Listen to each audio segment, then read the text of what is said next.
Conform or not to conform. Conforming has its advantages.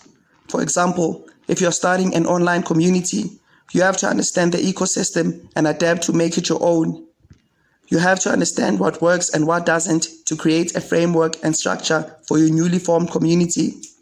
When you have the structure and framework, you can slowly add what's different about you.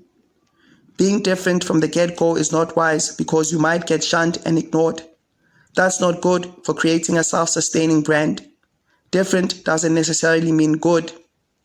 You have to conform to a certain degree because to conform entails to be empathetic, and empathy makes you relatable and likable.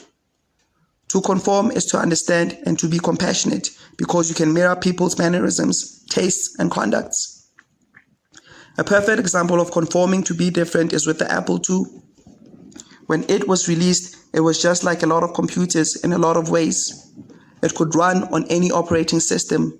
It could be modified to the user's taste and had multiple USB ports. Steve Jobs later changed everything about the Apple II with later products to reflect what Apple stood for. To be different, to have a rebellious spirit, to have taste. Apple needed to stand out from the rest of the market and set the benchmark. He closed off everything so Apple could run on its own operating system and reduced the multiple USB ports to just 2 for the modem and printer. The decision to close off Apple was the difference maker and is the reason Apple is the most valuable company in the world today. Apple, of course, is vertically integrated, owning and controlling everything from operating systems, softwares, and distribution. But they had to conform first. Not conforming makes you different and can provide an edge to inspire innovation that can make you successful. However, it's not always guaranteed. You need to be flexible enough to know how to fit in and then go out. Warren Buffett is the perfect example of this. He lives far away from Wall Street to avoid the noise and clatter.